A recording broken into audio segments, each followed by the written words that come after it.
ಪಾವನಿ ನನ್ನನ್ನು ಒತ್ತಾಯಿಸುತ್ತಿದ್ದಳು. ಏನನ್ನಾದರೂ ಮಾತನಾಡಲು. ನಾನು ಮೂಕಳಾಗಿದ್ದೆ. ಮಾತು ಬರದ ಕಾರಣಕ್ಕಲ್ಲ, ಉತ್ತರ ಸಿಗದ ಕಾರಣಕ್ಕೂ ಅಲ್ಲ. ಆ ಕ್ಷಣದಲ್ಲಿ ಏನು ಮತ್ತು ಹೇಗೆ ಹೇಳಬೇಕೆಂಬುದು ತಿಳಿಯದ ಕಾರಣಕ್ಕೆ. ನನ್ನ ಸ್ಥಿತಿ ಹಾಗಿತ್ತು. ನನಗೆ ಗೊತ್ತಿತ್ತು ನನ್ನ ಪರಿಸ್ಥಿತಿ ಪಾವನಿಗೆ ಅರ್ಥ ಆಗಿದೆ ಎಂದು. ನನ್ನ ಮೌನ ನೋಡಿ ಅವಳೇ ಮಾತು ಮುಂದುವರೆಸಿದಳು.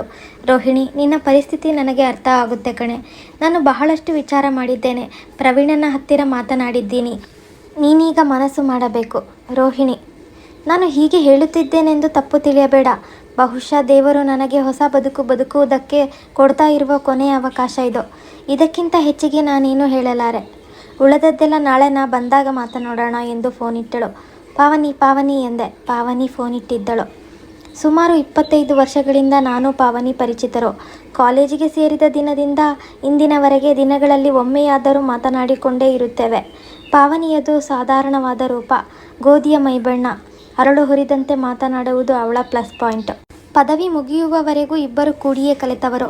ಪದವಿ ಮುಗಿಯುವುದಕ್ಕೂ ಅವಳ ಮದುವೆಯಾಗುವುದಕ್ಕೂ ಸರಿ ಹೋಯಿತು. ನೋಡುವುದಕ್ಕೆ ಪಾವನಿಗಿಂತ ಚೆಲುವೆ ನಾನಾಗಿದ್ದೆ. ಆಗ ಅನೇಕ ಜನ ನನ್ನನ್ನು ಕೇಳಲು ಬರುವುದು ಸ್ವಾಭಾವಿಕವಾಗಿತ್ತು. ಮದುವೆಯಾಗಿದ್ದರೆ ಇಂದು ನಾನು ಪಾವನಿಯಂತೆ ಗಂಡ, ಮನೆ, ಮಕ್ಕಳು ಎಂದಿರುತ್ತಿದ್ದೆ. ನಾನು ಮಕ್ಕಳ ಮದುವೆಗೆ ತಯಾರಿ ನಡೆಸುತ್ತಿದ್ದೆ.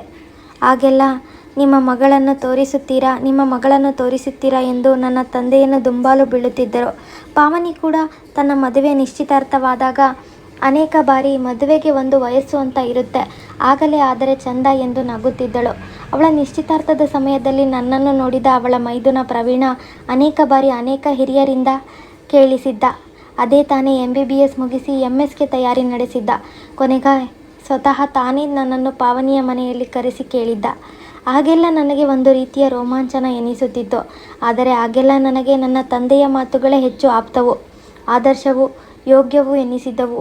ನಾನು ಸಹಜವಾಗಿ ನನ್ನ ನಿರಾಕರಣೆಯನ್ನು ತಿಳಿಸಿದ್ದೆ.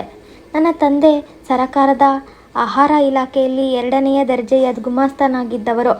ಅವರದ್ದು ತೀರಾ ಸಂಕೋಚದ ಸ್ವಭಾವ, ಅಷ್ಟೇನೂ ಸದೃಢವಲ್ಲದ ಬಿಳಿಯ ಬಣ್ಣದ ಎತ್ತರವಾದ ಶರೀರ. ನಾನು 8 ವರ್ಷದವಳಾಗಿದ್ದಾಗಲೇ ನನ್ನ ತಾಯಿ ತೀರಿ ಹೋಗಿದ್ದಳು.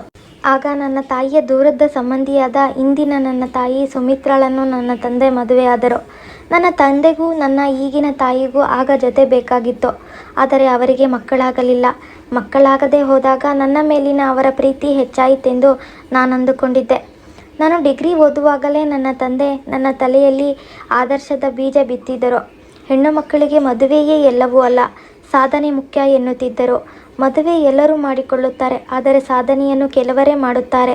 ಬದುಕಿನಲ್ಲಿ ಏನನ್ನಾದರೂ ಸಾಧಿಸಬೇಕು, ಇಡೀ ಜಗತ್ತೇ ನಮ್ಮನ್ನು ತಿರುಗಿ ನೋಡುವಂತೆ ಮಾಡಬೇಕು. ಅದಕ್ಕೆ ನಾವು ನಮ್ಮ ಆಸೆ ಆಕಾಂಕ್ಷೆಗಳನ್ನು ತ್ಯಾಗ ಮಾಡಬೇಕಾಗುತ್ತದೆ. ಅಂಥ ಗುರಿಯೊಂದನ್ನು ಸಾಧಿಸಿದಾಗ ಇಂದು ನಿನ್ನನ್ನು ಅನೇಕರು ಮದುವೆಯಾಗಲು ಮುಂದೆ ಬರುತ್ತಿರುವಂತೆ ಮುಂದೊಂದು ದಿನ ನಿನಗಾಗಿ ಸಾಲುಗಟ್ಟಿ ನಿಲ್ಲುತ್ತಾರೆ. ಇಂಥ ಮಾತುಗಳನ್ನು ಕೇಳಿದಾಗ ನನಗೆ ಈಗ ನನ್ನನ್ನು ಕೇಳಲು ಬಂದ ವರಗಳಿಗಿಂತ ಮುಂದೆ ನನಗಾಗಿ ಹಂಬಲಿಸುವ ವರಗಳೇ ಹೆಚ್ಚು ಪ್ರಿಯವಾಗತೊಡಗಿದವು. ನಾನು ಸ್ನಾತಕೋತ್ತರ ಪದವಿಗೆ ಹೆಸರು ನೋಂದಾಯಿಸಿದೆ. ಸ್ನಾತಕೋತ್ತರ ಪದವಿಯಲ್ಲಿದ್ದಾಗ ನನ್ನ ತಾಯಿಗೆ ಮೊಣಕಾಲು ನೋವು ಪ್ರಾರಂಭವಾಯಿತು. ಅವಳು ಎದ್ದು ಓಡಾಡುವುದು ಕಷ್ಟವಾದಾಗ ಮನೆಯ ಜವಾಬ್ದಾರಿಯೆಲ್ಲ ನನ್ನ ಮೇಲೆಯೇ ಬಿತ್ತು. ಹಾಗಾಗಿ 2 ವರ್ಷದ ಸ್ನಾತಕೋತ್ತರಕ್ಕೆ 4 ವರ್ಷವಾಯಿತು. ಆಗಲೇ ಅಪ್ಪನಿಗೆ ರಿಟೈರ್ಡ್ ಆದರು. ಮುಂದೆ ನಾನು ಯಾವ ದಾರಿ ಹಿಡಿಯಬೇಕು, ಏನನ್ನು ಸಾಧಿಸಬೇಕು ಎಂದೆಲ್ಲ ವಿಚಾರ ಮಾಡುವುದಕ್ಕೆ ಅನೇಕ ದಿನಗಳು ಕಳೆದು ಹೋದವು. ಆಗಲೇ ಅಪ್ಪನಿಗೆ ಆಸ್ತಮಾ ಸೇರಿಕೊಂಡಿತ್ತು. ಮೊದಲೇ ಅಶಕ್ತರಂತಿದ್ದವರು ಈಗ ಇನ್ನಷ್ಟು ಏದುಸಿರು ಬಿಡುವಂತಾಗಿದ್ದರು. ಈಗೆಲ್ಲ ನನಗೆ ನನ್ನ ತಾಯಿ ತಂದೆಯನ್ನು ಕರೆದುಕೊಂಡು ಆಸ್ಪತ್ರೆಗೆ ಹೋಗುವುದು, ಔಷಧಿ ಕುಡಿಸುವುದು, ಅವರಿಗೆ ಮಸಾಜ್ ಮಾಡುವುದು, ಅವರ ಪಥ್ಯಕ್ಕೆ ತಕ್ಕಂತೆ ಅಡುಗೆ ಮಾಡುವುದು, ಇದೇ ಇಡೀ ದಿನದ ಕೆಲಸವಾಯಿತು. ಆದರೂ PhDಗೆ ಅಡ್ಮಿಷನ್ ತಗೊಂಡೆ. ಅಪ್ಪನ ಉಪದೇಶ ಯಥಾವತ್ತಾಗಿ ಇದ್ದೇ ಇರುತ್ತಿತ್ತು. ತಾಯಿ ಮಾತ್ರ ಮೌನಗೌರಿ. ದಿನಕ್ಕೊಂದು ರೀತಿಯ ನೋವು ನರಳುವಿಕೆ, ಬಿಟ್ಟರೆ ಒಣ ಕಾಳಜಿಯ ಮಾತುಗಳು ಮಾತ್ರ. ಅವಳು ತನ್ನ ಔಷಧಿಗಳಲ್ಲಿ ಮುಳುಗಿರುತ್ತಿದ್ದಳು. ಕೋಣೆ ಬಿಟ್ಟು ಬರುತ್ತಿರಲಿಲ್ಲ. ಇದು ಕಾಲು ನೋವಿನ ಕಾರಣ ಮಾತ್ರದಿಂದಲ್ಲ, ಮದುವೆ ಆದಾಗಿನಿಂದಲೂ ನಾನು ನೋಡುತ್ತಿದ್ದೇನೆ. ಅಪ್ಪನ ಮದುವೆ ಆದಾಗ ನಾನು ತೀರಾ ಸಣ್ಣವಳೇನಲ್ಲ. ನಾನಾಗ 3ನೇ ತರಗತಿಯಲ್ಲಿದ್ದೆ. ಸ್ವಲ್ಪ ತಿಳುವಳಿಕೆ ಇತ್ತು. ಆಗಿನಿಂದಲೂ ನನ್ನ ತಾಯಿ ತಂದೆ 3 ಹೊತ್ತು ರೂಮಿನಲ್ಲಿ ಕಳೆಯುತ್ತಿದ್ದದ್ದೇ ಹೆಚ್ಚು. ಆಗಿನಿಂದಲೂ ಮನೆಯ ಬಹುತೇಕ ಕೆಲಸಗಳನ್ನು ನಾನೇ ಮಾಡುತ್ತಿದ್ದೆ. ವರ್ಷಗಳುರುಳಿ ನಾನು ಪ್ರಾಯಕ್ಕೆ ಬಂದಾಗಲೂ ಈ ನಿಲುವಿನಲ್ಲಿ ಎಷ್ಟೂ ಬದಲಾಗಿರಲಿಲ್ಲ. ಇತ್ತಿತ್ತಲಾಗಿಯಂತೂ ಅದು ಇನ್ನಷ್ಟು ಹೆಚ್ಚಾಗಿತ್ತು. ನನಗೆ ಅದು ಒಮ್ಮೊಮ್ಮೆ ಇರುಸು ಮುರುಸು ಆಗುತ್ತಿತ್ತು. ಈ ಇಳಿ ವಯಸ್ಸಿನಲ್ಲಿಯೂ ಅವರು ನವವಿವಾಹಿತರಂತೆ ಇರುತ್ತಾರೆ. ಮದುವೆಯಾಗದ ಹರಿಹರೆಯದ ಮಗಳ ಮುಂದೆ ಹೇಗಿರಬೇಕೆಂಬ ಅರಿವು ಅವರಿಗಿಲ್ಲದಿರುವುದು ಒಮ್ಮೊಮ್ಮೆ ನನಗೆ ಅಸಹ್ಯವೆನಿಸುತ್ತದೆ. ಈಗಂತೂ ನೋವು ನರಳಾಟದ ಜೊತೆಗೆ ಒಬ್ಬರಿಗೊಬ್ಬರು ಮಾಡುವ ಉಪಚಾರ ಅತಿಯಾಗಿದೆ. ನನ್ನ ಮೇಲಿನ ಕಾಳಜಿ, ಭವಿಷ್ಯದ ಚಿಂತೆ ಅವರಿಗೆ ಇದ್ದಂತೆ ಅನಿಸುವುದಿಲ್ಲ. ಇತ್ತಿತ್ತಲಾಗಿ ನನಗೆ ನನ್ನ ತಾಯಿ ತಂದೆ ಬೇಕೆಂದೇ ನನ್ನ ಮದುವೆ ಮಾಡುವ ಮನಸ್ಸು ಮಾಡುತ್ತಿಲ್ಲ ಎನಿಸುತ್ತಿತ್ತು. ಹಾಗೆ ಅನಿಸಿದಾಗಲೆಲ್ಲ ಅವರ ಮಾತುಗಳು, ನಡವಳಿಕೆ, ಒಬ್ಬರನ್ನೊಬ್ಬರು ಅತಿಯಾಗಿ ಮಾಡಿಕೊಳ್ಳುವ ಕಾಳಜಿ, ಅನುಸರಿಕೆ ಇವೆಲ್ಲ ವಾಕರಿಕೆ ತರಿಸುತ್ತಿತ್ತು. ಮೌನವೇ ಹೆಚ್ಚು ಪ್ರಿಯವಾಗತೊಡಗಿತ್ತು. ಇಂಥ ಸಂದರ್ಭಗಳಲ್ಲೇ ನನಗೆ ಆಸರೆಯಾಗುತ್ತಿದ್ದದ್ದು ಪಾವನಿಯ ಮೊಬೈಲ್ ಕರೆಗಳು. ದಿನಕ್ಕೊಮ್ಮೆಯಾದರೂ ನಾವು ಮಾತನಾಡಿಕೊಳ್ಳುತ್ತಿದ್ದೆವು. ಅವಳು ಆಗಾಗ ನನಗೆ ನನ್ನ ಬದುಕಿನ ಬಗ್ಗೆ, ನನ್ನ ಭವಿಷ್ಯದ ಬಗ್ಗೆ ಹೊಸ ದಾರಿ ಹುಡುಕಿಕೊಳ್ಳಲು ಒತ್ತಾಯಿಸುತ್ತಿದ್ದಳು. ಆದರೆ ನಾನು ದಿಕ್ಕು ತೋಚದಂತಾಗಿದ್ದೆ. ನನ್ನ ವಯಸ್ಸು 30ನ್ನು ಮೀರಿದಾಗ ಆಗೀಗ ಕೇಳಲು ಬರುತ್ತಿದ್ದ ವರನ ಕಡೆಯವರು ವರಗಳು ಬರುವುದನ್ನೇ ನಿಲ್ಲಿಸಿದರು. ನನ್ನ ಜೊತೆಯವರನ್ನೆಲ್ಲ ನೋಡುವಾಗ ನನಗೆ ನಾನೇ ಬೇರೆ, ನನ್ನ ಬದುಕೇ ಬೇರೆ ಎನ್ನಿಸುತ್ತಿತ್ತು. ಎಲ್ಲರೂ ಇರುವಂತೆ ನಾನು ಇರದೆ ಬೇರೆಯದೇ ಬದುಕು ಕಳೆಯುತ್ತಿರುವುದು ಇದೇ ಸಾಧನೆ ಎನ್ನಿಸುತ್ತಿತ್ತು. ಈಗಲೂ ಅಪ್ಪನ ಆಸೆಯಂತೆ ನನ್ನನ್ನು ಎಲ್ಲರೂ ಹೊರಳಿ ನೋಡುತ್ತಿರುವರೇನೋ ಎಂಬ ಭಾವನೆ ಬರುತ್ತಿತ್ತು. ಆದರೆ ಈಗೆಲ್ಲ ಉತ್ಸಾಹದಿಂದ ಪುಳಕಿತಗೊಳ್ಳದೆ ಸಂಕೋಚದಿಂದ ಮುದುಡಿಕೊಳ್ಳುವಂತಾಗುತ್ತದೆ. ಆದರೆ ನನ್ನ ತಾಯಿ ತಂದೆ ಮಾತ್ರ ಏನೂ ಆಗದಂತೆ ಇರುತ್ತಾರೆ. ಸದ್ಯಕ್ಕೆ ನನ್ನ ವಯಸ್ಸು 40ನ್ನು ತಲುಪುವುದರಲ್ಲಿದೆ. ಈಗ ಏನಾದರೂ ಮಾಡಬೇಕು, ಸಾಧಿಸಬೇಕು ಎಂಬ ಹುಮ್ಮಸ್ಸೂ ಇಲ್ಲ. ಮದುವೆ ಆದೀತೆಂಬ ಭರವಸೆಯೂ ಇಲ್ಲ. ಹಗಲು ഇരുಳುಗಳು ಸರಿದು ಹೋಗುವಂತೆ ನನ್ನ ಬದುಕಿನ ದಾರಿಯೂ ಸರಿದು ಹೋಗುತ್ತಿದೆ. ಸದ್ಯಕ್ಕೆ ಪಾವನಿ ತನ್ನ ಮಗಳ ಮದುವೆಗೆ ಸಜ್ಜಾಗಿದ್ದಾಳೆ. ಮದುವೆಯ ಆಮಂತ್ರಣ ಕೊಡಲೆಂದೇ ಖುದ್ದಾಗಿ ಬರಲಿದ್ದಾಳೆ. ಅವಳು ಬರುವುದನ್ನೇ ಕಾಯುತ್ತಿದ್ದೇನೆ. ನನಗೆ ಒಂದು ಕಡೆ ಖುಷಿಯಾದರೆ ಇನ್ನೊಂದು ಕಡೆ ಗಾಬರಿಯೂ ಆಗುತ್ತಿದೆ. ಮೊಬೈಲಿನಲ್ಲಿ ಉತ್ತರಿಸಲಾಗದ ಪ್ರಶ್ನೆಗೆ ನಾಳೆ ಉತ್ತರಿಸಲೇಬೇಕು. ಏನೆಂದು ಉತ್ತರಿಸಲಿ? ತಾಯಿ ತಂದೆ ಒಪ್ಪಬಹುದೇ? ಅದು ಸರಿಯೇ? ಜನ ಏನೆಂದುಕೊಂಡಾರು? ಯಾವುದೇ ನಿರ್ಧಾರಕ್ಕೆ ಬರಲಾರದೆ ತೊಳಲಾಡುತ್ತಿದ್ದೇನೆ. ಪಾವನಿ ಬರುತ್ತಿರುವುದು ಮಗಳ ಮದುವೆಗೆ ಬರೀ ಆಮಂತ್ರಣ ಕೊಡಲು ಮಾತ್ರವಲ್ಲ, ನನ್ನನ್ನು ಮದುವೆಗೆ ಒಪ್ಪಿಸಲು. ಸರಿಯಾಗಿ 1 ವರ್ಷದ ಕೆಳಗೆ ಪಾವನಿಯ ಮನೆಯವರೆಲ್ಲ ಬೇಸಿಗೆ ಪ್ರವಾಸ ಮುಗಿಸಿ ತಿರುಗಿ ಬರುವಾಗ ನಡೆದ ಸಣ್ಣ ದುರ್ಘಟನೆಯಲ್ಲಿ ಅವಳ ಮೈದುನನ ಹೆಂಡತಿ ತೀರಿ ಹೋಗಿದ್ದಳು. ಮೈದುನ ಪ್ರವೀಣನಿಗೆ 2 ಹೆಣ್ಣು ಮಕ್ಕಳು ಇದ್ದಾರೆ. ಒಬ್ಬಳಿಗೆ 10 ವರ್ಷ, ಇನ್ನೊಬ್ಬಳಿಗೆ 12 ವರ್ಷ. ಯಾರು ಎಷ್ಟೇ ಹೇಳಿದರೂ ಮರುಮದುವೆಗೆ ಒಪ್ಪದ ಪ್ರವೀಣ ನನ್ನ ಬಗ್ಗೆ ಕೇಳಿದಾಗ ಮರುಮಾತಿಲ್ಲದೆ ಒಪ್ಪಿದ್ದನೆಂದು ಪಾವನಿ ಹೇಳಿದ್ದು ಕೇಳಿ ನನಗೆ ಒಂದು ರೀತಿಯ ಹೆಮ್ಮೆ ಎನಿಸಿತು. ಜೊತೆಗೆ ಇನ್ನೇನೋ ಭಾವನೆಗಳು, ವಿಚಿತ್ರ ರೀತಿಯ ಅನುಭೂತಿ. ಯಾವುದೋ ಹಳೆ ಕನ್ನಡ ಸಿನಿಮಾದ ರೀಲು ತಿರುಗುತ್ತಿರುವಂತೆ ಅನಿಸಿಕೆ. ಆತನ ಮನದಲ್ಲಿ ಇಂದು ನನ್ನ ಬಗೆಗೆ ಇರುವ ಪ್ರೀತಿಗೆ ಮನಸ್ಸು ಮೂಕವಾಗಿ ಹೋಗಿದೆಯಾದರೂ ನನ್ನ ಮನಸ್ಸೋ ನನ್ನನ್ನು ತಿರುಗಿ ಯೋಚಿಸುವಂತೆ ಪ್ರೇರೇಪಿಸುತ್ತಿದೆ. 40ರ ವಯಸ್ಸಿಗೆ ಮದುವೆಯ. ಒಂದು ವೇಳೆ ನನ್ನನ್ನು ಒಪ್ಪಿದರೂ ತಾಯಿ ತಂದೆಗೆ ಬೇಜಾರಾಗುವುದಿಲ್ಲವೇ?